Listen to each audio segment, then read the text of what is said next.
a Cris sempre foi uma grande apoiadora do projeto Tecalage, né? Então, é uma grande honra, Cris, você está aqui conosco, né, dedicando um pouco do seu tempo, um pouco do seu conhecimento para conosco, né?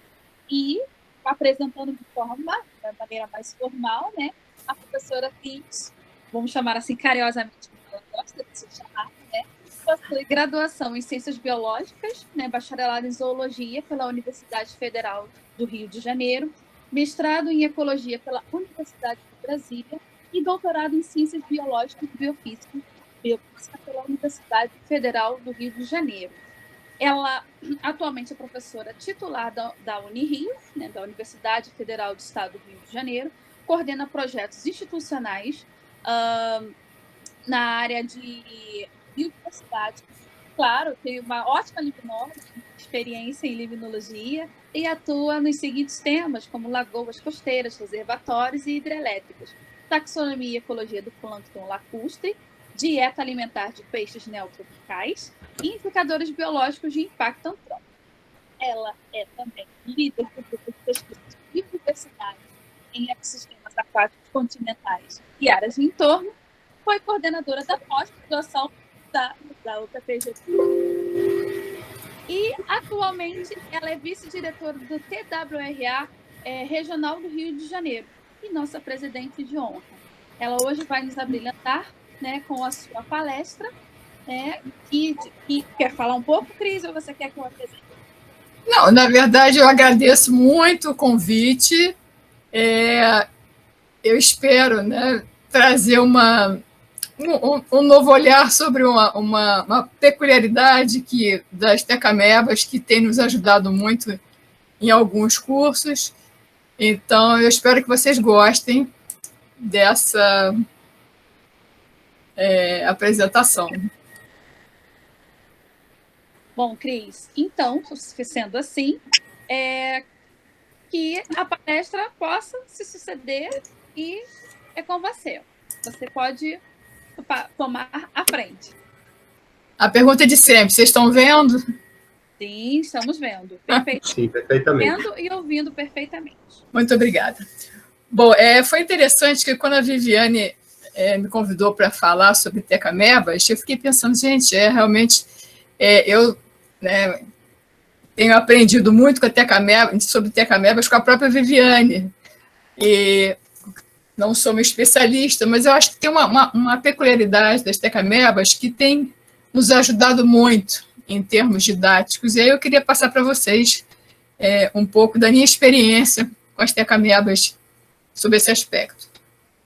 Então, eu propus um tópico que é o uso das amebas testáceas como organismos modelo para aulas de microscopia. Primeiro, eu tenho que contar uma historinha que eu leciono essa disciplina de zoologia de invertebrados, que é do curso de Ciências Biológicas e da licenciatura, desde 1997. Estava até pensando aqui, o ano que vem nós fazemos bodas de prata. 25 anos juntas, impressionante. E essa disciplina, ela é muito instigante para mim, porque, primeiro, né, ela é uma disciplina do primeiro período, é uma disciplina que a gente recebe calouros. A minha aula sempre é às segundas de manhã, começa às 8 horas. Então, na verdade, eu tenho um prazer muito grande em receber os calouros, né, dentro da universidade, para já começar os estudos de zoologia. É uma disciplina que tem uma carga horária prática boa, né? Toda semana a gente tem aula prática. Essa disciplina vai desde protozoários, a gente passa pelos quinidários, radiados, e vamos chegar até os blastocelomados, os meus queridos rotíferos. E é uma disciplina muito dinâmica, a gente tem, normalmente, entram no bacharelado 35 alunos, e mais tem o pessoal da licenciatura de 15 a 20 alunos, então é uma disciplina com muito aluno. E um dos desafios dessa disciplina é a parte de microscopia, porque muitos alunos chegam na universidade sem ter tido nenhum contato com o microscópio. E a nossa disciplina, entre outras coisas, tem que propiciar a prática de microscopia para esses alunos. A Unirio tem uma coisa muito boa, que é um programa de bolsas de monitoria, na verdade, um programa de monitoria. A gente tem um edital anual e a gente apresenta um projeto da disciplina e, normalmente, a gente consegue de 1 ou 2 bolsas para os monitores. E a gente tem aqui também sempre um corpo de monitores voluntários. Então, os monitores, numa turma grande, eles são uma ferramenta fundamental para a gente atender bem os alunos, especialmente alunos que, né, vão trabalhar no microscópio e nunca tiveram nenhum contato com o microscópio. E aí, de uns anos para cá, mesmo antes da pandemia, os monitores, juntamente comigo, a gente montou sempre, todo semestre, monta uma página no Facebook fechada para ter contato com os alunos, passar, né, informações, enfim. E, né, os monitores também apresentam, durante as jornadas da Unirio, trabalhos referentes à monitoria. Então, normalmente, a gente tem um histórico muito bom com os monitores. Na verdade, os monitores da disciplina de zoologia, eles são tão integrados entre si que eles até fundaram uma liga de zoologia bem ativa, né, obviamente de modo presencial. Bom, ao longo das atividades dessa disciplina, nós montamos um curso de microscopia para crianças de escolas públicas e particulares. Então, dentro das atividades dos monitores e também a participação dos alunos, porque a gente tem alunos de licenciatura, nós começamos já esse projeto, já tem mais de 10 anos, e nós começamos primeiro com uma escola vizinha da Unirio, uma escola municipal, justamente oferecendo, pelo menos uma vez ao semestre, um curso de microscopia para as crianças, né? A gente entrou em contato com as professoras ficaram muito animadas, e aí todo ano a gente recebe turmas justamente do ensino fundamental, né? Normalmente 7ª, 8ª série, para eles terem atividades ao microscópio. E aí, o que a gente tem sempre de interessante com relação a esse grupo, né, a ter uma participação boa dos monitores, né, justamente para fazer esse direcionamento de primeiras observações ao microscópio, e as crianças ficam muito empolgadas, né, isso que a gente vê. A gente tem situações em que as próprias professoras ficam muito empolgadas com as atividades ao microscópio. E sempre foi um desafio, né? A gente recebe os alunos com uma pequena apostilinha para ver o que eles querem ver, direcionar em termos de célula, em termos de, especialmente a nossa área, né, de zoologia, alguns organismos para observar. Inclusive, a gente teve até uma feira, isso aqui não sei se dá para ver bem, esse curso de microscopia ele teve já vários nomes. Na feira foi isso aqui, o que o seu olho não vê, o mundo microscópio. Então, assim, esse cartaz na feira que a gente organizou há uns anos atrás, ele fez muito sucesso. Quer dizer, o que seu olho não vê? Aquela velha pergunta, nossa, então as crianças ficaram muito, nossa, o que meu olho não vê, é o que eu quero ver? E, na verdade, são as visões, né? A possibilidade de ver coisas diferenciadas ao microscópio. E aí essa atividade virou uma atividade de extensão.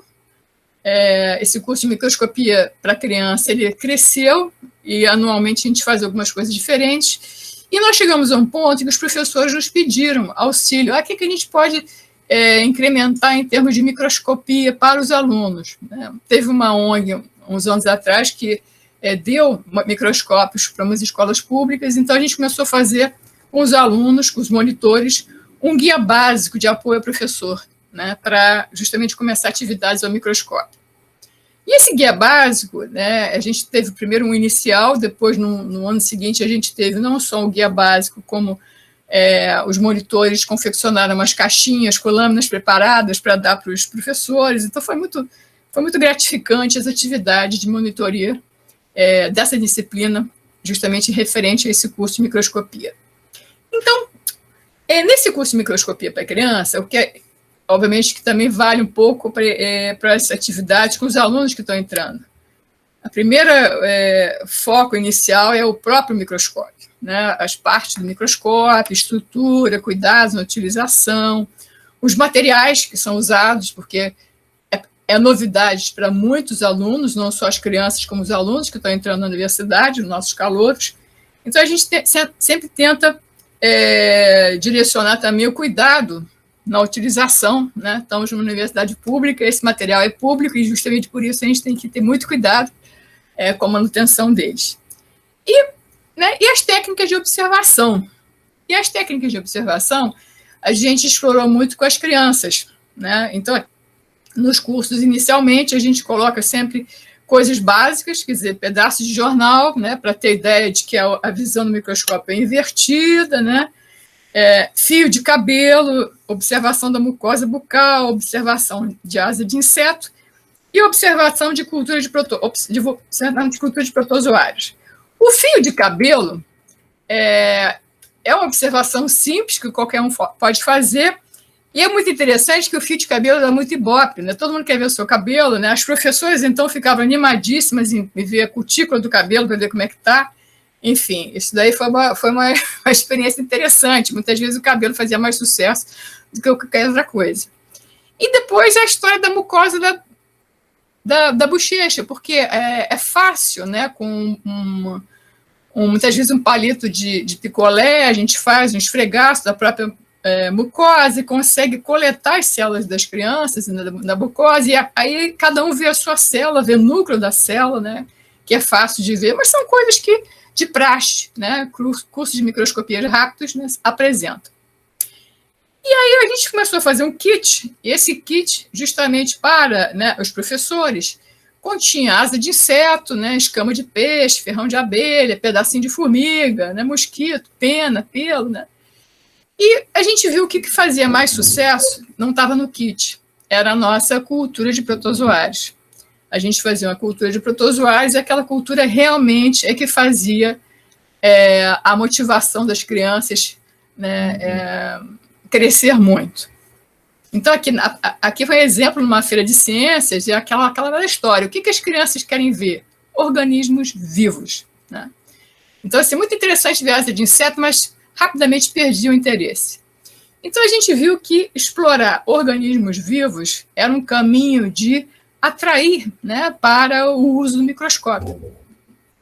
E aí nós começamos a fazer já, né, os próprios alunos de graduação começaram a fazer todo semestre, nesse semestre, cultura de protozoários. Como assim? Traziam material, né, de diversas, a gente fazia uma receitinha, grãos de arroz, não vale água colorada, não vale água salgada, então a gente faz a receitinha, e aí eles trazem, cada um traz a sua cultura, e as culturas ficam armazenadas no laboratório, e aí, no final do semestre, a gente tem até um concurso de culturas. Qual cultura que a gente conseguiu ver mais coisa interessante?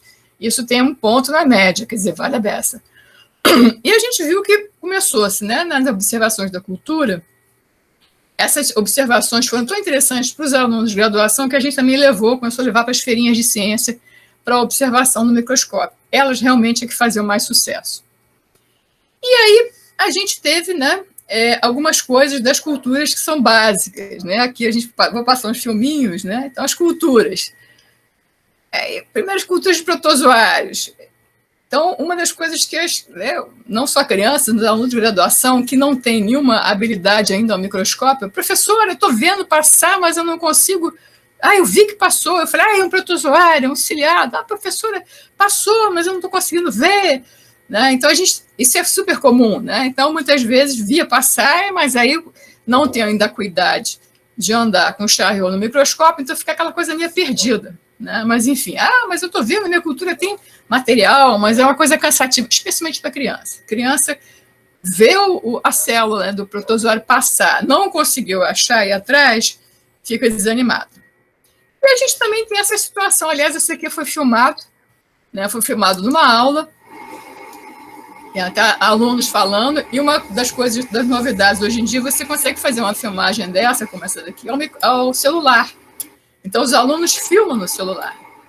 E uma situação dessa aqui, foi uma vez que eu falei, olha uma ameba. Aí os alunos chegam, mas cadê? Ela é redonda, ela está ali no meio. Não, cadê a ameba? Então, a dificuldade muitas vezes, né? Muitas vezes a gente, como professor, está animado, observando alguma coisa, e de repente, né, a gente vê que não, está difícil do aluno ver. A gente está empolgado, mas o aluno está com dificuldade de ver. Então, a gente começou a ver, né, que, de repente, começaram a chegar uns organismos muito interessantes de serem observados. Isso aqui também é filmagem de celular em aula prática na Unirio. Uma tecameba. A tecameba, né, é uma ameba, mas, né, tem uma carapaça visível, essa daqui emitindo pseudópodes, não corre desesperadamente como um ciliado. E aí a gente começou a ver que as tecamebas eram uma maravilha para serem mostradas em aulas de microscopia com organismos vivos. E aí a gente começou a ver que realmente, né, usar tecameba, né, é um avanço para os nossos estudos, que precisam ser rápidos e chamar interesse dos alunos. E aí a gente começou até a conversar com os professores do ensino, né, que tem microscópio na escola, mas eu não tenho tempo de coletar. Então nós começamos a conversar sobre as tecamebas. E aí a grande pergunta, onde coletar?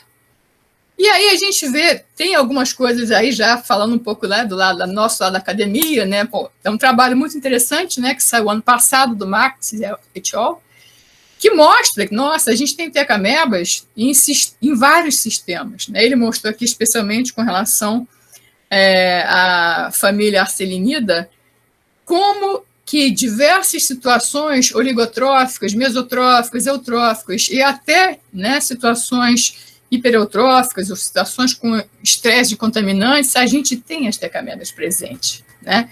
Seja no sedimento, seja associada às plantas aquáticas.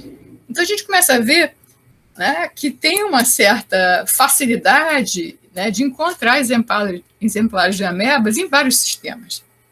Esse trabalho é muito interessante, né, justamente abordando os traços funcionais de ameba, esse trabalho especificamente no uso na paleoecologia.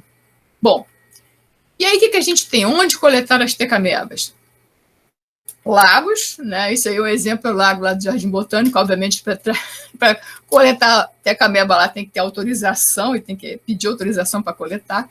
Mas, enfim, laguinhos e também aquários domésticos de água doce. Temos amebas.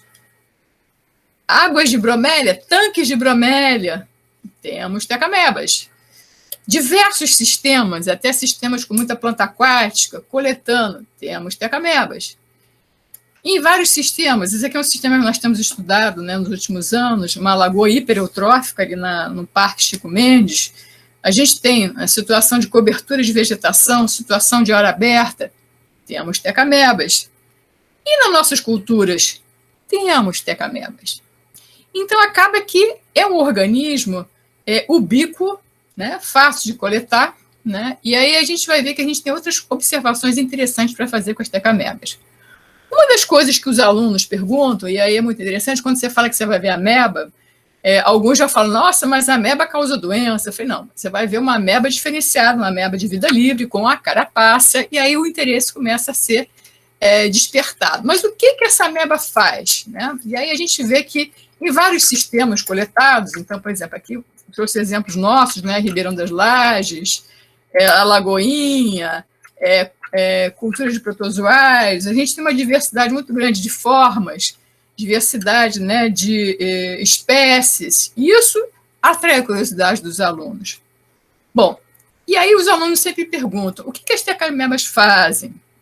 E aí a gente tem uns esquemas muito interessantes, né, em que a gente explica, e aí cresce o interesse, olha, a tecameba, elas estão dentro, né, de sistemas aquáticos naturais, elas têm um papel no ecossistema, consumindo bactérias, consumindo algas, e, enfim, e aí é muito interessante, porque a gente fala, mas então elas são comedoras de bactérias? Eu falo, não, elas não só são comedoras de bactérias, mas elas também podem se alimentar de organismos até do zooplâncton, e a gente tem um exemplo muito interessante, né, um trabalho dos anos atrás, do Han et al., que mostrou, né, tecameba predando rotífero. Então, a gente tem, né, funções ecológicas interessantes, né, dentro do ecossistema aquático, em que as tecamebas têm um papel interessante. Esse trabalho é um trabalho que eles fotografaram, né, amebas, né, com hábito planctônico e que justamente ativamente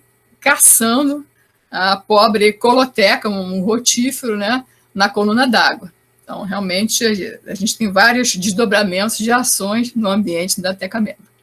Bom, aqui a gente tem um filmezinho também em sala de aula, que foi exatamente uma teca-ameba agarrada a uma diatomácea.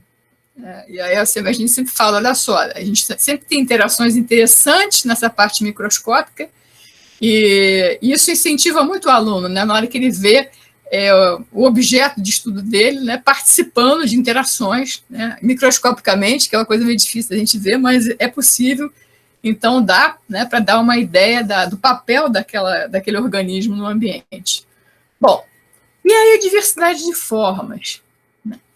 A diversidade de formas é uma outra peculiaridade das teca-amebas que começa a atrair, primeiro, curiosidade, e segundo, a capacidade de diferenciação, né, em termos de microscópio, de organismos. Outra coisa interessante das teca-amebas é que a gente vai ter o mesmo indivíduo, né, com visão lateral e visão ventral. Então, começa a desenvolver no aluno que está ao microscópio, você está vendo que visão? Você está vendo a visão lateral, como é? Ou é ventral? Você está vendo os pseudópodos? Como é que não é? Então, a gente começa a ver que existe, né, essa existência, existe essa possibilidade de ver sobre vários ângulos um indivíduo microscópio, coisa interessante. A possibilidade de virar, né, com cuidado, muito cuidado, né, com muita paciência, de um lado para o outro, né? Você está vendo a visão lateral, vamos ver a visão ventral. É muito interessante. Outra coisa, a diversidade de formas, que é a diversidade da teca, ela pode ser desenhada, né? Não é uma estrutura tão complexa, tão, né, como um crustáceo, alguma coisa assim. A gente sabe que vamos fazer um esquema, né? Então, incentiva, né, o aluno. Tem uns que fazem, né, põe o copo, isso aqui é uma teca-ameba, põe o copo, uma bola no meio, é teca-ameba. Mas estão fazendo um desenho, né? Então, é uma facilidade que tem, né, em termos de descrição da morfologia externa.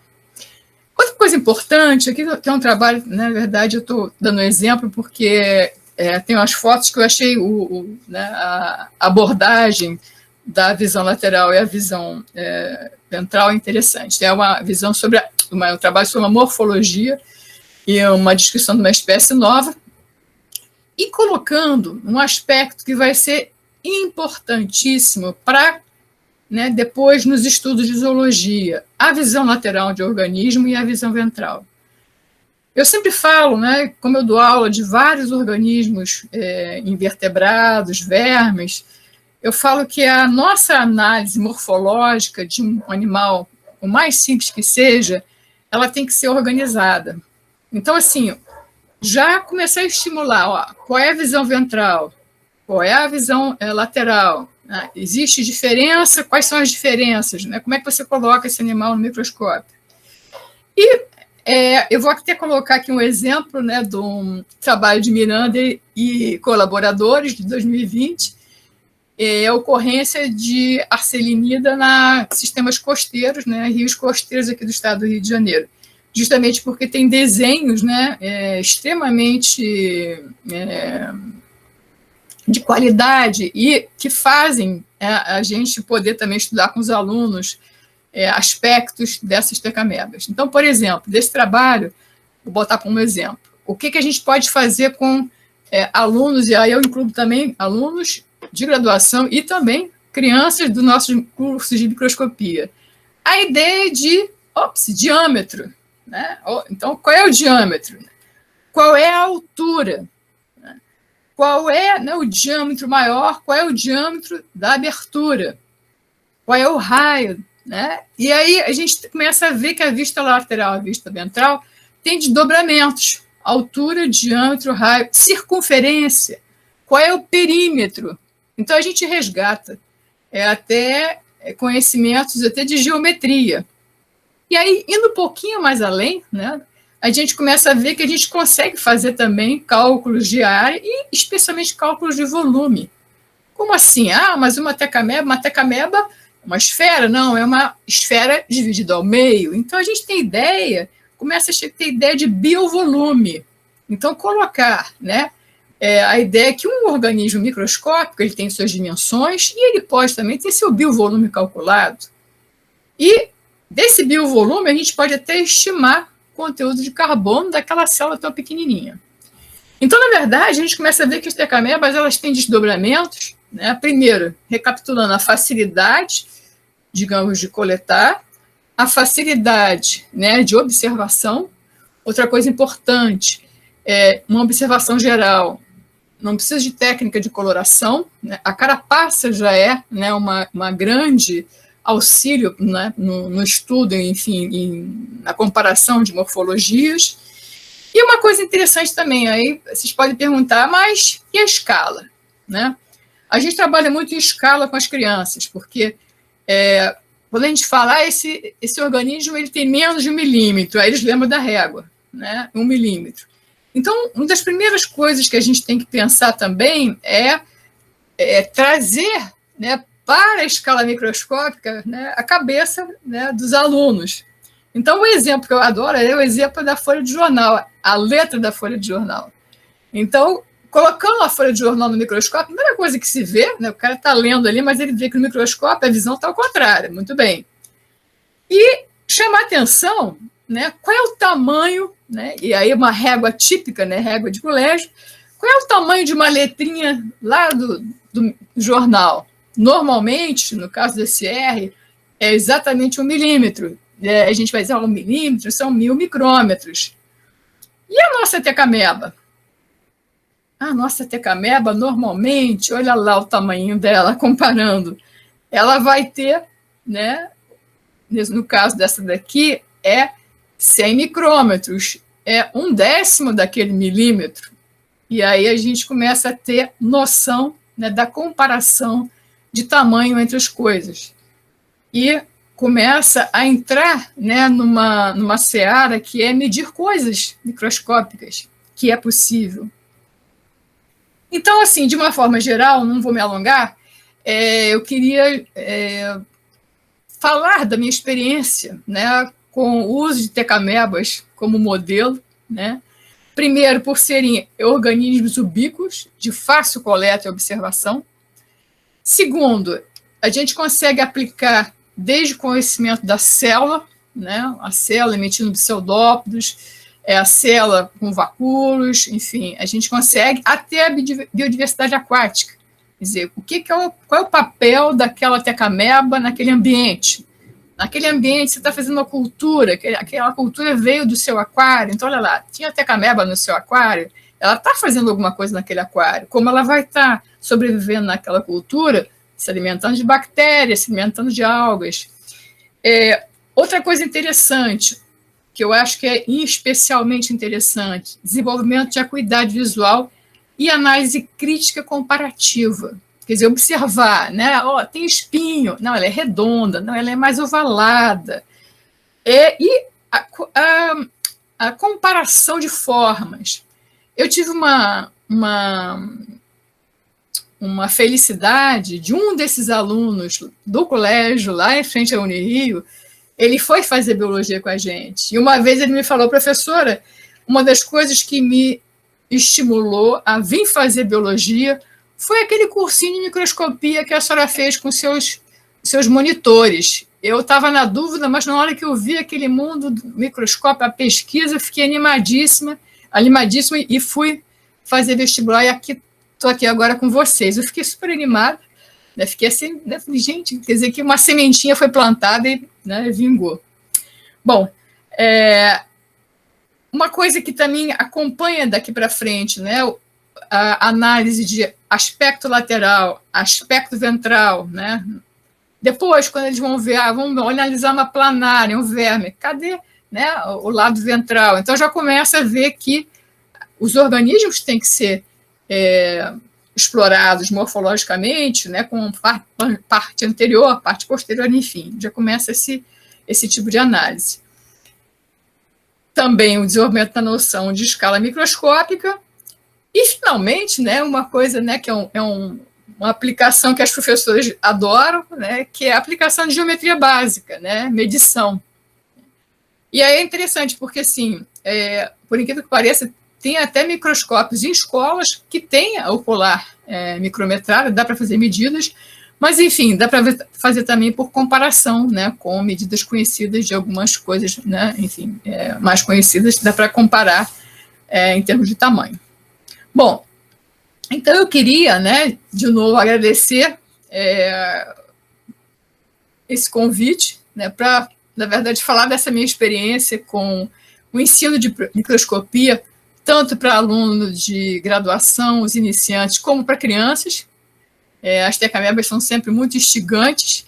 E eu queria fazer um agradecimento em especial à doutora Viviane, que tem sido assim, uma capitã, né, nessa seara, nessa nossa navegação, né, com as tecamebas, né, através de vários eventos e várias coisas, e a estrelinha dourada para ela. E eu também queria agradecer, né, a equipe de Tecalages, que eu acho que são os alunos incrivelmente dedicados, e tem também, né, agora o nosso aluno, um membro novo na equipe, mas é um grupo muito dedicado, que, inclusive, passaram pela pandemia, né, que eu estou dizendo desde o início, trabalhando, se dedicando, fazendo lives, montando apresentações, montando personagens, então, assim, incansáveis. Mas aí que está, eu acho que essa energia de fazer acontecer está baseada na energia de amor, né, por esses seres tão interessantes que são as tecamebas. Então, eu acho que é isso. Agradeço ao convite, né, e estou aqui às ordens para alguma dúvida. Bom, Cris, assim, fica até difícil falar qualquer coisa, porque a sua palestra é algo que nos hipnotiza, né? Você tem o dom da palavra e, assim, nós de Tecalages, as pessoas que trabalham com amebas testáceas, né, quando a gente começa a ver material, a gente fica com o olho assim brilhando. Ai, que saudade de um microscópio, de um laboratório. Mas a sua palestra foi muito importante, porque não fala somente da microscopia, né, e das amebas testáceas, mas também da importância dela na taxonomia, né, em estudos de biologia, enfim, da identificação geral das amebas testáceas, que é o que nós estamos precisando, e o Brasil está encaminhando para isso. Né? Eu acho que já ficamos um pouco mais distantes no estudo de amebas testáceas, estamos longe ainda, né, de um padrão de bastante desenvolvimento, mas estamos num caminho, e isso já ajuda, sabe? Então, o que Tecalages faz ainda é uma sementinha muito pequenininha, mas a gente consegue ver, né, que cada vez mais as pessoas estão conhecendo a comunidade. E a gente agradece a você, porque você, se não nos apoiasse, como nosso presidente de honra, não comprasse, né, a ideia, ela não sairia do papel, de qualquer forma. Bem, eu queria deixar aqui para os convidados, se alguém tem alguma pergunta, alguma dúvida, um comentário para a professora Cris, podem falar, tá bom? Professor Fábio, até porque é uma das grandes autoridades máximas das amebas testáceas do Brasil, o Rafa, o Everton, quem quiser, professor Ernesto, Cielo, fiquem à vontade, tá bom? Até porque nós temos algumas perguntinhas para a Cris, que foram nos enviadas, tá bom? Então, se vocês quiserem fazer qualquer tipo de pergunta, fiquem à vontade. Tem muitos comentários aqui para você.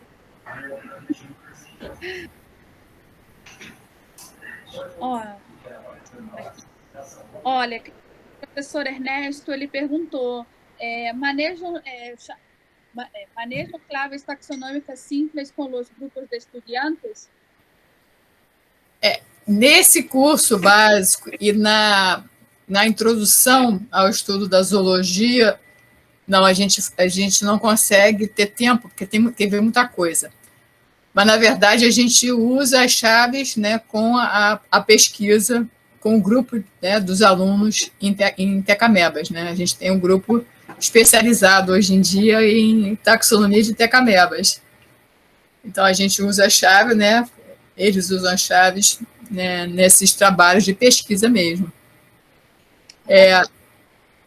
Pode continuar, Cris. Não Não, é porque, assim, a minha experiência, né, eu não sou especialista em tecamebas, né, mas as tecamebas têm me ajudado muito a dar aula dessa microscopia, né, porque é um grupinho, até os professores, mas eu não conhecia, eu falei, pois né, na parte de protozoários, elas nos ajudam muito, pela carapaça, né, por não saírem correndo feitos ciliados, que as crianças não têm paciência de até, passou, não vi. Aí você vê a tecameba, você acompanha a tecameba, então é muito interessante. Volta e meia a gente vê a tecameba se dividindo, aquele filme que eu passei, a tecameba agarrada numa diatomácea, então tem coisas muito interessantes com as tecamebas.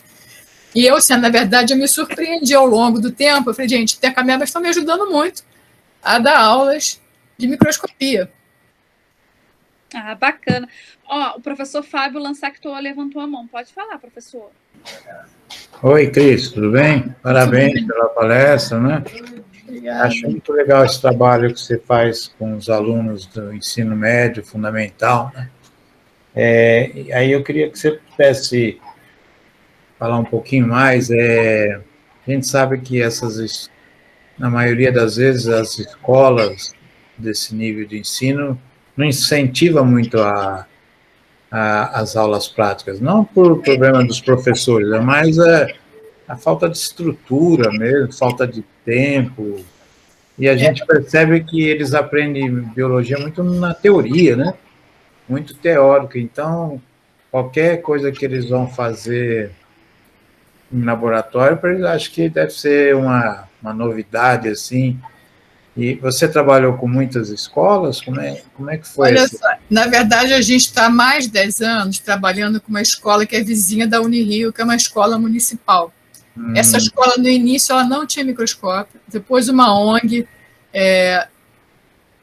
deu os microscópios para a escola, só que o que aconteceu? Não tem um laboratório, eles tinham que levar esse microscópio para lá e para cá.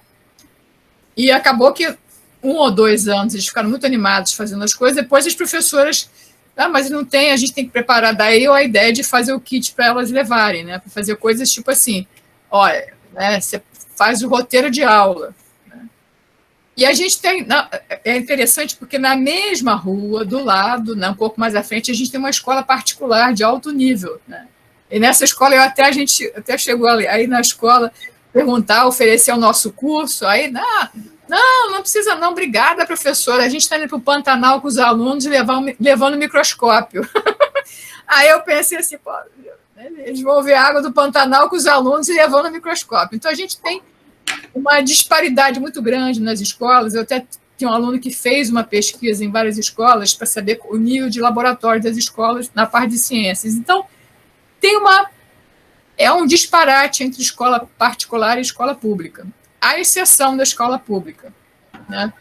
Mas uma dificuldade que a gente vê é justamente ter o laboratório para ter a prática.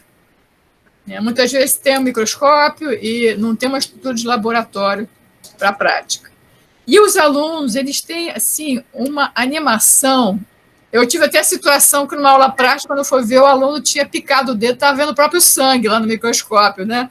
Gritando, estou vendo meu sangue vermelho!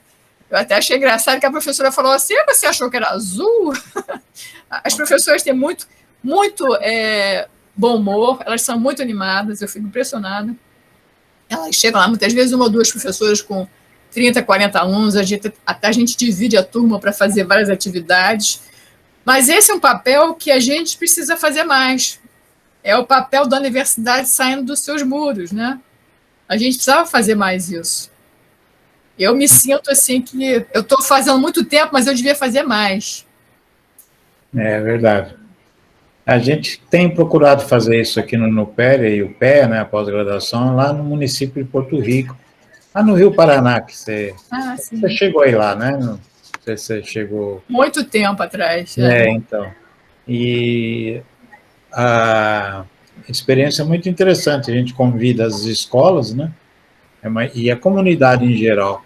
Mas uma coisa que me fez lembrar agora, isso acho que faz uns 25 ou 24 anos, sei lá, uma vez, você conhece ali no Péria, né, tem aqueles 2 blocos nossos ali, os 2, tem aquela onde tem os carros ali, há uns 25 anos a gente resolveu montar lá tendas com microscópios, com rede de peixe, com garrafa Van Dor, tudo que era de limnologia, e convidamos as escolas, né?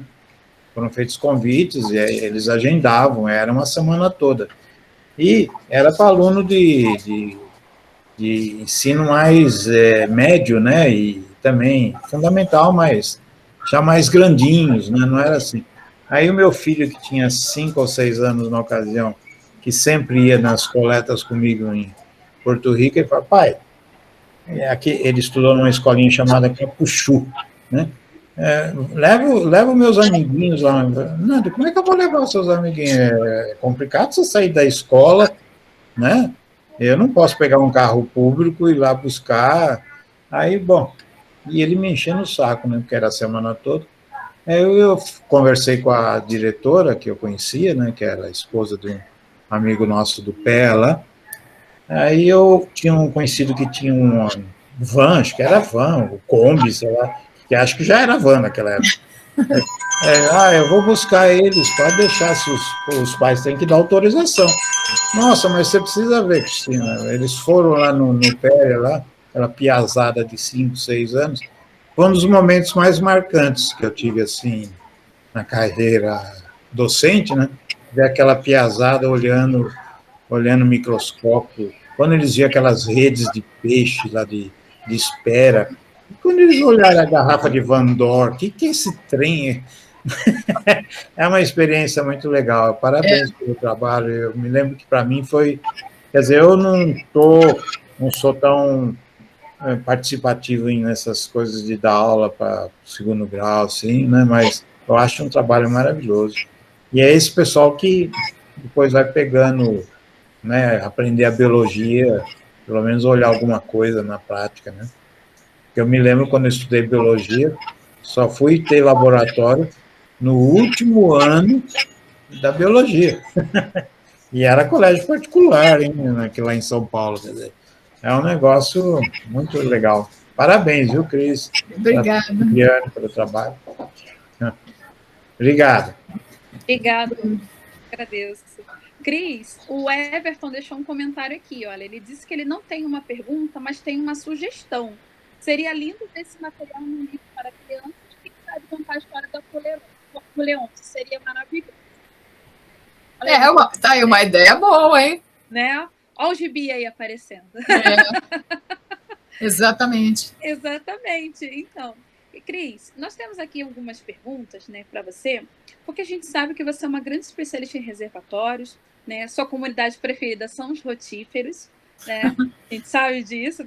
Todo mundo que trabalha com zooplâncton, a gente acaba tendendo um pouquinho mais para uma comunidade ou para outra, né?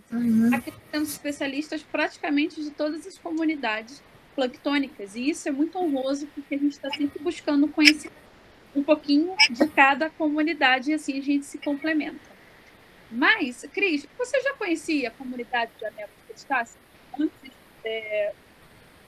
digamos, da minha chegada no laboratório, ou de decalagem, ou de algo desse tipo?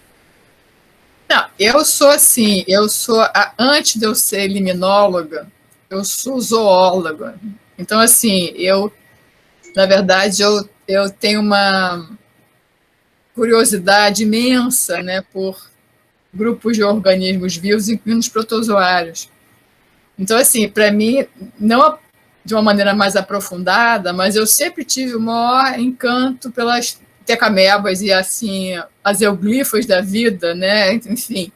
Então, assim, mas não aprofundadamente, obviamente, né, porque a gente acaba que, como você já falou várias vezes, no zooplâncton, a gente vai coletar rotífero com a pepa de cladócea, né? Mas, assim, nas lagoas costeiras, a gente também coletava, especialmente tecamebas, né? Então, eu sempre tive muito contato com as tecamebas, embora não com alguma profundidade maior. Você que trouxe, né, a expertise do grupo, poder até orientar alunos. Eu não teria como orientar alunos com tecamebas, né? Enfim, não é a minha, digamos assim, a minha expertise maior. Eu sou uma pessoa muito curiosa, Eu tenho curiosidade com muitas coisas, com química de água, física, enfim. E, né, os nossos lindinhos rotíferos, e, enfim, os pequenininhos. Então, você já tinha um conhecimento prévio, né, Cris? Então, isso é importante. Sim, não muito aprofundado, mas tinha, né? Então, perfeito, tá ótimo. Porque tem gente que, por exemplo, nunca ouviu falar, né, de amebas testáceas, né, e aí a gente fica, caramba, né, tava sempre ali e tal. A Karen puxando a redinha para os rotíferos também, né, Karen? Tá certo. Cris, deixa eu te fazer uma pergunta. Por que trabalhar com a comunidade de amebas testáceas, né, que é um grupo que a gente sabe que ainda está em desenvolvimento aqui no Brasil? Olha, Viviane, a gente tem vários aspectos. Primeiro, levantamento de biodiversidade, né? Utilização das tecamebas, que né, eu tenho aprendido com vocês, nossa, podem ser valiosas indicadoras ambientais, indicadoras paleoambientais, né? E a gente ainda tem outras coisas mais interessantes que a gente já viu, né? Incorporação nas tecas de outros materiais, inclusive microplásticos, a gente está falando de microplásticos, né? Então, assim, eu acho que o estudo com tecamebas é um caminho sem volta, né, em termos de pesquisa, e a gente precisa de mais gente trabalhando, né? A gente tem especialistas fantásticos, tem o professor Fábio, o Felipe, também lá no PER, enfim. Mas a gente tem um país imenso e a gente precisa de gente trabalhando, né, com os organismos que a gente precisa ainda levantar, fazer levantamentos, estudos ecológicos, usar como indicadores ambientais, ver se tem algum invasor, alguma coisa assim. Tem muita coisa para fazer. Perfeito. Cris, você me dá licença, ou se você quiser, você pode responder também ao professor Ernesto. Ele fez uma pergunta aqui, né, perguntando basicamente como as tecamebas podem ser preservadas sem serem danificadas nas lâminas. Você quer responder? Eu trato, não sei se é o ideal, eu trato as tecamebas como eu trato o zooplâncton, 4% de formol na concentração final. Exatamente. E a gente ainda tem a opção de corar, né, Cris? Com azul de metileno ou rosa de bengala. Exatamente. A amostra. Tudo bem? Sim. Então, tá certo. Professor... E elas, até para manter slide, pode ser em glicerina, né? Aí eu acho que vocês têm mais experiência em manter, né, slides, mas eu acho que... Em glicerina dá certo, sim. Professor Ernesto, espero que tenha respondido a sua pergunta. Se não, é só o senhor se manifestar no chat ou pelo áudio também, tá bom? Obrigado. Muito obrigado. Não, eu uso o médio de Hoyer para o zooplâncton, que aclara o conteúdo estomacal. Então, não sei se isso poderia ser usado para as tecamebas, para manterem as lâminas. Talvez, eu não sei, poderia se tentar o líquido de Hoyer, né? Eu acho que a gente pode até tentar, eu nunca experimentei, não. Uma boa ideia. Uma boa ideia. Bom experimento. Vamos tentar. Vamos tentar, professor. Cris, atualmente, a gente sempre faz essa pergunta para todo mundo que está sendo o entrevistado em Teca Lives, né? Para que a gente possa saber quem são as referências. Atualmente, quem são as suas referências nos estudos de amebas testáceas? Seja Brasil ou seja mundo? Ô, Viviane, na verdade, eu tenho aqui a minha primeira referência, que é o professor Fábio, né? Eu acho que o grupo do Nupélia sempre foi a minha referência. Sim, né? Sim. Eu me lembro de uma época lá para trás que eu tirei muitas xerox dos trabalhos deles, né, para ter... eu preciso identificar... Nossa, era o tal de xerocar, que não tinha tanta disponibilidade, né, de periódicos CAPS. Então, lá no laboratório mesmo, né, eu tenho... A gente tem a época do xerox, hoje isso é... Exatamente, mas, Fábio, eu tenho as minhas caixas lá e a galera está toda querendo que, não, essas caixas tem que jogar fora, esse material. Eu falei, não, é muito mais prático, você está observando, tem que ligar o computador. Não, eu pego o papel e olho, né? A gente até está tendo um problema lá, eu fico agarrada com as minhas caixas de separatas, né? Mas, enfim, estão lá. Eu me lembro, gente, como eu tenho xerox no trabalho deles, né? Tem muita coisa. Não, o professor Fábio, ele realmente é referência para todos nós que começamos a estudar tecamebas, não tem como ser diferente. Então, tá aqui assistindo. é verdade, uma honra. Uma honra para nós. É uma honra para você. Não, para mim, né, por você ser minha orientadora e ele meu ex-orientador, enfim, com tantas pessoas importantes aqui participando. Nossa, é muito honroso mesmo. Cris, mediante a tua palestra, a gente pode dizer que as amebas testáceas ela tem um papel fundamental na formação dos alunos de cursos de ciências biológicas, porque você nos apresentou um material para o ensino fundamental e médio. Você acha que a mesma importância ela pode ser replicada também para os alunos que estão entrando agora? Sim, não. Inclusive, assim, eu falei de uma maneira que... Porque, assim, a ideia também é ajudar os professores, os alunos que vão ser professores, o pessoal da licenciatura, a fazer mais prática. Agora, o que acontece? Eu faço isso com os alunos de graduação. Achou tecameba na sua cultura? Né? Vamos ver a carapaça, vai desenhar a carapaça. Então, assim, é muito didático. Para quem está começando no microscópio, é muito didático. Tá? Ai, perfeito. E, Cris, quando você dá suas aulas de Zoo1, utilizando as amebas testáceas, né, com seus alunos da graduação, imediatamente, qual é a reação que eles possuem? É uma dúvida? É uma excitação? Não, primeira coisa, eles acham que é patogênica. A primeira coisa, é mesmo patogênica? Não sei o quê. Eu falei, não, olha só, vamos separar as coisas, né? Então, eu acho que isso é muito importante, né? A gente mostrar para os alunos a diversidade que tem na natureza e que não dá para discriminar, é uma ameba, é patogênica, não é bem assim, não. A gente tem amebas de vida livre, nuas, enfim, né? E elas estão com um papel importante lá, né? No seu sistema, no seu nicho ecológico. Perfeito. Então, assim, é interessante, porque sempre, a ameba é patogênica, sempre essa pergunta para o pessoal que está começando, né? Certo, Cris, certo. E, Cris, para você, qual é o desafio de se trabalhar com a comunidade ainda pouco conhecida aqui no Brasil em termos de desenvolvimento de pesquisa? No caso, as tecamebas. Eu acho que a gente precisa de especialistas, precisa de mais, né, publicação, levantamentos. Nós temos um país imenso, então a gente provavelmente tem muita coisa ainda para ser descoberta. E esse é um dos grandes desafios, né, do Brasil. A gente precisa de ciência básica ainda, apesar da gente precisar também da aplicada, tudo junto, mas a gente precisa ainda de especialistas para fazer levantamento e ver a potencialidade de cada organismo como bioindicador, como participante em ciclagem de nutrientes. A gente tem visto na Lagoinha, que é um sistema que a gente está trabalhando mais a fundo agora, situações absolutamente anóxicas, tem tecamebas lá, né? Elas estão até com uma coloração diferenciada, a gente está começando a pensar nessa coloração que elas apresentam. Enfim, a gente tem várias coisas ainda para explorar nas tecamebas, como no zooplâncton como um todo, né, também. Sim, Cris. Oi, Everton, pode falar, você levantou a mão.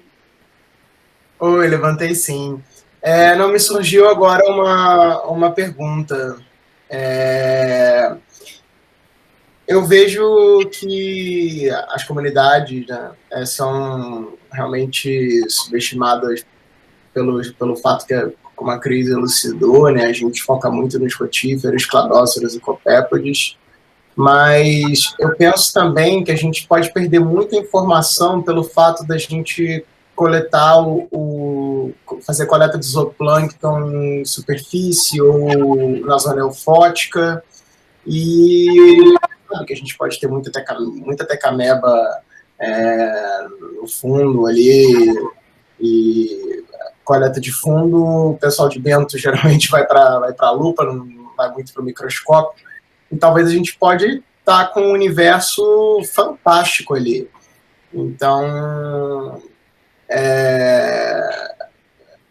eu não sei se eu nos direciono para a Cris ou para a Viviane, vai para as duas. Ou para o professor Fábio. Ou para o professor Fábio também, que como é que seria a melhor maneira de fazer um levantamento, até para investigar a fundo a taxonomia, porque eu vejo que os zooplanctólogos vão muito mais para a ecologia do que para a taxonomia em si, e a gente acaba ficando com um grupo muito restrito.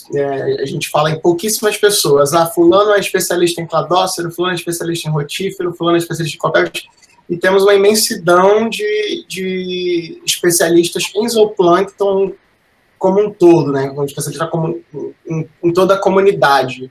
Mas eu vejo um pouco que a taxonomia está ficando um pouquinho assim para trás, como se já tivéssemos descoberto todas as espécies do mundo e que agora a gente só tem que olhar a parte ecológica delas. Exato. E aí, então a pergunta fica assim: como melhorar, como conhecer mais taxonomicamente essa comunidade, além das tecamebas encontradas no plâncton? Qual seria a melhor maneira de poder coletar e analisar e identificar essas comunidades, não só com métodos de coleta de zooplâncton? Professor Fábio, o senhor quer falar? Uma boa questão, Everton. Na realidade, a questão de taxonomista é uma raça em extinção mesmo, né? Você não consegue... É muito raro pessoas que queiram se dedicar à taxonomia, principalmente quem vai para um laboratório de ecologia ou laboratório que não é voltado para a taxonomia, né? Na realidade, mas o que a gente sempre tentou fazer com os nossos alunos, todos os alunos que entram lá para fazer estágio, eles têm que aprender todos os grupos taxonômicos, a identificação. Depois ele pode se voltar para um grupo especial, né? Então, eu mesmo, quando eu comecei a trabalhar aqui, que eu venho do ambiente marinho, né? Quando eu vim para Maringá, aí eu começava a ver rotífero, meu Deus do céu, tecameba, o que é isso, né? Cladócero, e a gente está acostumado com aqueles organismos zooplânctônicos marinhos que são grandes, até os copépodos, né? Exato. Aí, o que eu fui fazer? Eu fui atrás de especialistas para poder aprender a taxonomia. Eu fiquei um bom tempo com o casal Page, na Argentina, né? Para aprender taxonomia de cladócero e rotífero. Quer dizer, começar a aprender, né? E, por sorte, lá também tinha uma menina que trabalhava com a grande Maria Cristina Vucetich, que é o maior nome de tecamebas da América do Sul, né? Que falecida já, mas que ela é... Então, eu peguei também ela e aí, Cristina, eu xeroquei tudo que eu pude xerocar. Eu me lembro quando eu fui passar pela alfândega na volta da Argentina para cá, fui parado lá com aqueles pacotes na mão. O que é isso aqui? Eu falei, não, isso aqui são trabalhos, sem falar isso para um guarda lá da... E era bem naquela ocasião que o Collor estava sendo impeachmentado, imagine como é que está a confusão que estava aqui no Brasil, né?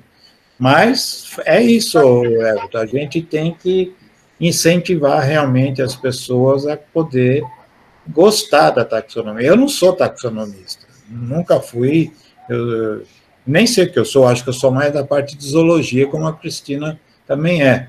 A minha vida toda eu dei aula de zoologia de 2, né? Eu dei a parte de rotífero para cima. Aliás, tiro rotífero vai para cima. De zoologia de invertebrados, 2. Então, mas você tem que incentivar os alunos. Então, é isso que, para quem vai no nosso laboratório, eles têm que aprender tudo. Agora, você colocou uma outra coisa, além do zooplâncton, né? Como o nosso laboratório de zooplâncton, evidentemente que as nossas amostras são voltadas ao zooplâncton, mas tem aluno nosso, que é a Gisele Alves, que ela trabalhou também com a fauna associada às macrófitas aquáticas, né? Que é uma outra maneira de... Você tem que lavar as macrófitas, coleta a macrófita, lava, aí vai desprender as tecamebas. Você pode estudar também do fundo das lagoas, né? Que é uma outra maneira de coletar. Na realidade, as tecamebas, como a Cristina colocou agora há pouco, aí, elas são ubíquas e encontradas em um monte de lugar, né? Tecameba é só um dos lugares. E, na realidade, nem toda espécie que você encontra de tecameba no zooplâncton, ela é realmente zooplânctônica. Às vezes, ela foi parar lá. Algumas, sim, você sabe que pelas características, né, pela forma, elas são do plâncton mesmo. Mas tem muito ambiente para você estudar. Se você for fazer uma coleta, por exemplo, de solo, de floresta úmida, você vai encontrar tecameba, né, nas turfeiras, todo lugar você vai encontrar. Até em restinga você encontra, né, em estuários. Então, quando a gente fala tecameba de zooplâncton, a gente está se restringindo a um tipo de biótopo, vamos dizer assim, mas se você for estudar os outros, você vai encontrar muito gênero que você não acha no plâncton, inclusive, né? Mas é isso, Everton, você tem que estimular as pessoas, mas é difícil. Aliás, pela situação que a gente está passando, bom, agora está tudo fechado mesmo, mas eu percebi, eu me aposentei 4 anos, eu continuo, então não tenho mais contato com os alunos da graduação. Mas quando eu dava aula para graduação, eu aglutinava para o nosso laboratório as pessoas. Algumas iam para frente, outras não. Mas eu percebi que de uns tempos para cá, não sei se é porque as pessoas estão desmotivadas, falta de incentivo à ciência, o número de estagiários diminuiu, né? Vocês têm sorte de ter 6 ou 7 num mesmo momento, mas os nossos estagiários, a gente tinha que fazer escalonamento para usar os microscópios antigamente.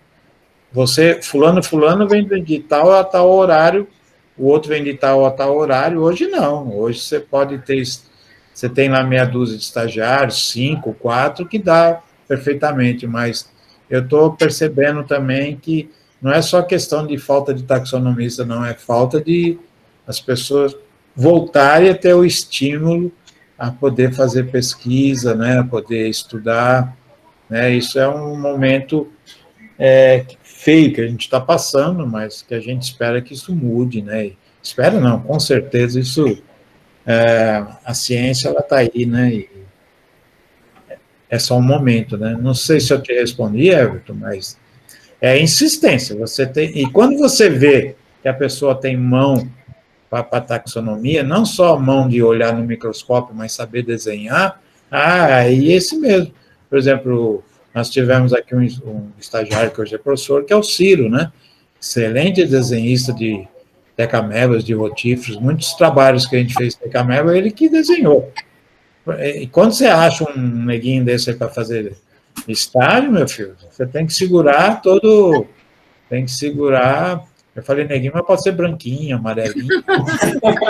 Antigamente, isso aí não era pejorativo. Hoje em dia, a gente tem que tomar um pouco de cuidado para falar, mas quando você acha uma pessoa dessa, você tem que segurar na unha. Não deixa ele sair do laboratório. Né? Mas realmente as pessoas, quando entram no laboratório, eles querem ir para campo, coletar. Nem muita gente gosta de olhar no laboratório, de lupa, microscópio, não são todos também não, né? Tem muito ecólogo teórico hoje. É o grande apelo hoje em dia, é a ecologia teórica. Professor, obrigado pela resposta. Respondeu muito bem, sim, as minhas dúvidas sobre esses métodos, né? Sobre as macrófitas, as tecamebas de fundo. E realmente, eu sou um que sempre caio nessa... Vamos fazer um paralelo aí com o leão do imposto de renda, eu caio na malha fina da tecameba, de aparecer uma tecameba que não é do plâncton, eu olho para ela olha para mim, eu falo, quem é você? E aí? E olha o problema. Olha o zooplanctólogo enfrentando o problema. E olha a chave de lá, olha de lá. Aí, assim, e sobre o que o professor falou, do incentivo, é por isso que eu acho que esse projeto Tecalages merece todos os louros, todos os parabéns, porque ele incentiva a investigação dessas comunidades de uma maneira muito, muito user-friendly. Ilustrações, historinhas, e utilizando redes sociais. E apesar da gente estar falando aqui de um grupo que não está correlacionado diretamente com a situação em que nós estamos passando, a situação que nós estamos passando, ela é muito agravada justamente pelo fato da descrença na ciência, das pessoas estarem se afastando da ciência. E projetos como Tecalages aproximam as pessoas da ciência, despertam a curiosidade. O trabalho da professora Cristina de chamar os alunos, como ela disse, ter aluno de fazer o vestibular porque teve uma aula de microscopia. Esse tipo de incentivo é fundamental, só assim que a gente vai perpetuar a ciência, senão a gente vai perder uma guerra que a gente não está querendo essa guerra, mas a sociedade está imprimindo essa guerra sobre a gente. Nós, cientistas, nós não estamos propondo uma guerra, mas estão declarando guerra contra nós. E a gente não tem que atacar. A gente só tem que mostrar que a nossa ideia não é belicosa, é educacional. E nesse aspecto, Viviane, Cristina, professor Fábio, todos merecem todos os parabéns mesmo por isso, e espero que continuem incentivando todos os alunos. Muito obrigado mesmo. Muito obrigado por essa palestra maravilhosa, pelas dúvidas sanadas. Já falei muito já, não vou roubar a cena aqui, não é intenção. Obrigado. Imagina, eu que agradeço o comentário. Né? Posso só com Everton, isso que você colocou é extremamente importante, né? A negação da ciência, que a gente está vivendo isso, mas eu não sei se também pode ser ingenuidade minha, né? Mas eu percebi que pelo menos uma parte da população, que tem uma parte que não vai mudar nunca, que já tem preconceitos, né? Mas esse caso das vacinas como um elemento que pode salvar vidas, que pode fazer com que a gente possa voltar a médio e longo prazo à nossa vida normal, a vacina, e muita gente que não percebia, está percebendo que quem está fazendo vacina em tempo recorde, né? Acho que menos de um ano que nós estamos em pandemia e já estão sendo... É a ciência, né? São os pesquisadores de várias partes do mundo, e tem gente que já está percebendo isso, né? É lógico que nem toda a população vai perceber e vai continuar com as cloroquinas da vida, mas a gente percebe que tem gente que já está abrindo um pouco o olho, talvez ainda não entenda a importância real da ciência, mas está percebendo que ele vai tomar uma vacina porque cientista fez a vacina, né? Algum pesquisador fez, ela não surgiu do ar, né? Então, eu acho que... Mas é um processo, realmente, e é o que você colocou, isso não pode entrar em confronto. Porque as pessoas que são negacionistas e continuam sendo, não adianta entrar em confronto. Eles têm que perceber por si só, né? Eu acho. Tem vários exemplos sendo dados. Não adianta você querer jogar na cara desse povo, criticar não sei o quê, porque eles não... Se você não perceber por si só, não adianta. Não adianta, né? Mas é isso aí. Aos pouquinhos a gente vai voltando na fé da ciência. Nessa questão do coronavírus, eu já tentei argumentar baseado num artigo com um negacionista, e a pessoa me respondeu que a revista científica era vendida, que estava sendo financiada por entidades para fazer a publicação, porque a intenção era matar gente. Então, ou seja, até a credibilidade das revistas científicas está sendo colocada em xeque. Elas estão sendo patrocinadas para publicar inverdades. Então, assim, é difícil. Não é entrar em guerra, não. É fazer o nosso trabalho. É importante fazer a divulgação científica, popularizar a ciência, que é para tornar ela palatável para a sociedade. Exato. E o processo vai acontecer. E essa pessoa que te respondeu, provavelmente nunca leu um livro na vida, mas está contestando cientistas que trabalham a vida inteira, né? Esse é um problema, né? Mas... Obrigada, professor. Obrigada, Everton. Você não exagerou, não, imagina. Em algum momento a gente sempre vai aparecer para falar sobre essa questão, seja em qual palestra e qual tema for. Eu acho que não somente, né, Tecalage, agradeço o reconhecimento por mim, falo por Cris também, mas também por nossos amigos que estão no meio dessa pandemia e também estão se propondo a levar a ciência, né? Bom, junto aqui com o Tecalage, nós também temos o CPE Bio, né, que é o ciclo de palestras que o Rafa está direcionando e que tem palestras de altíssima qualidade.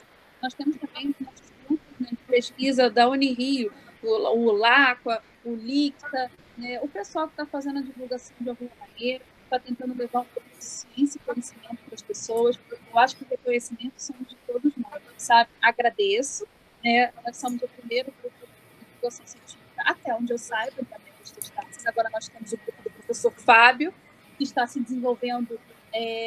Professor Fábio, como é que é o nome? Tecamebas do Brasil, correto, professor? Tecamebas do Brasil. E isso é ótimo, isso só nos ajuda, nos auxilia, não abre concorrência, porque o conhecimento ele tem que ser mútuo, ele tem que ser compartilhado, e é só assim que a gente progride. Até mesmo para tirar a ignorância das pessoas, né, que acham que a vacina é um chip, sei lá, mil teorias, né? Então, é isso que eu queria dizer. Na verdade, eu acho que parabéns para todos os nossos amigos, tanto de NEL, quanto de UEM, quanto do FRJ, e a todos. Tá bom? Então, assim, eu deixo aqui os meus parabéns a vocês, ao Rafa, né, que está aqui, não sei se a Karen ainda está, mas a equipe de Tecalage, o Cipel, que está fazendo mestrado,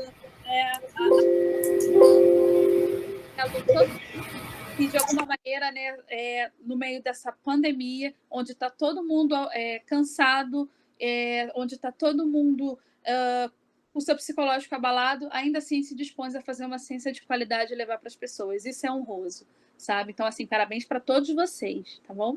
Cris, a gente já está encaminhando para o final. Acho que o Ciélio levantou a mão aí, Viviane. Não, Ciélio, eu não tinha visto. Perdão, teve um delay. Pode falar, Ciélio, por favor. Oi, Vivi. Na verdade, só aproveitando esse seu encerramento, essas suas considerações finais, eu gostaria de parabenizar também esse evento incrível, tanto o engajamento que vocês têm trazido com as teclagens, aí não sei se é limitado ao Reservatório de Lages ou ao Estado do Rio de Janeiro, mas fico muito feliz com todas as ações de divulgação científica, agora também o professor Fábio com Teclages do Brasil e qualquer outra ação de divulgação científica. É algo que nós, cientistas, demoramos muito a entender a necessidade dessa divulgação. Eu assistindo a palestra da Cris, estava até comentando aí, encantado, relembrando as minhas primeiras aulas práticas, aquele brilho no olhar de um simples estudante de graduação, vendo uma microalga, um zooplâncton, tecameba pela primeira vez. Não fui muito a fundo nas tecamebas, mas eu já tinha visto na graduação, vi nas aulas de zoologia, mas não nas minhas amostras. Contei zooplâncton, mas desprezei as tecamebas, peço perdão, mas também era bem raro. Foi uma ou duas no máximo que eu vi. Peço perdão. Mas acredito que o Brasil está mudando, né? Acho que a divulgação científica das tecamebas está mudando o mundo das pesquisas com zooplâncton. Diversos grupos já estão incluindo as tecamebas. E isso é muito importante, né? A gente vê como que a divulgação científica está mudando não somente os cientistas, mas também a população em geral. Quando a gente vai fazer uma coleta, por exemplo, e vê os moradores, os pescadores, todos engajados, perguntando, querendo saber o que a gente vai fazer com a água, para onde a gente vai levar, se a gente vai dar um retorno, perguntam se a água está boa para beber.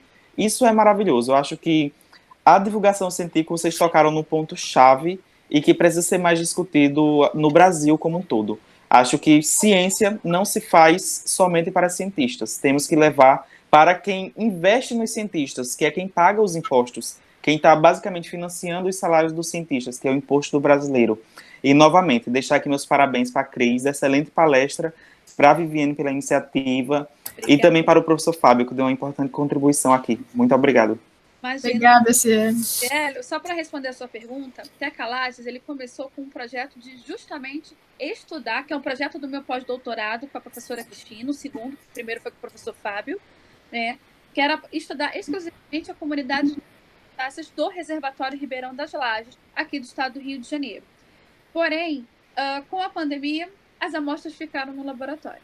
Então, o nosso objetivo, nós temos 4 projetos acoplados à Tecalage, né?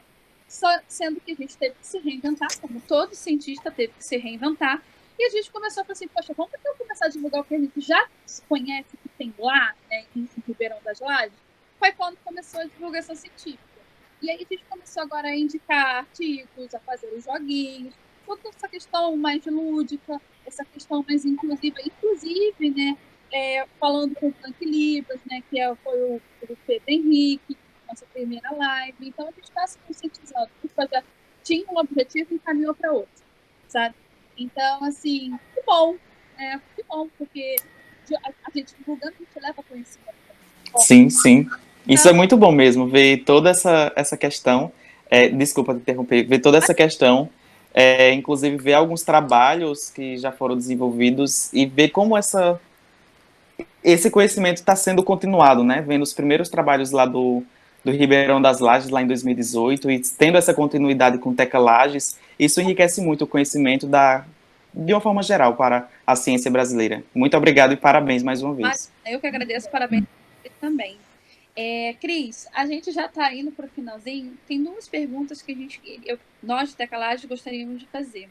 A primeira é, você como nossa presidente de honra, né, que palavra gostaria de deixar para nós de Tecalages?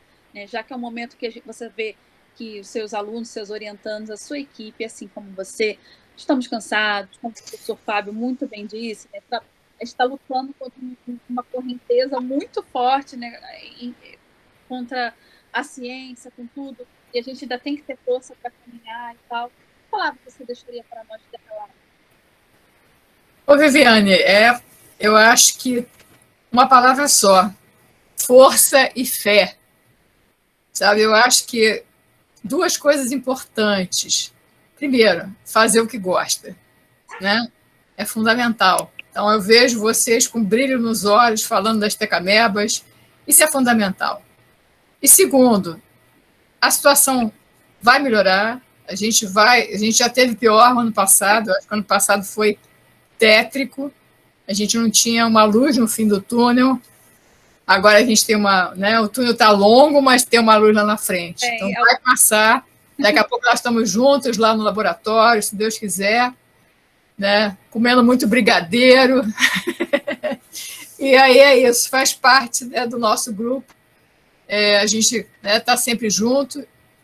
E eu acho que as reuniões, né, essas reuniões de sempre, semanais, isso é fundamental para continuar, né, a liga do grupo e agregar mais gente. A gente já viu que já tem uma nova aluna entrando, então, assim, não só está tendo sucesso, como está, né, em plena pandemia, está entrando gente interessada. Isso é um sucesso tremendo.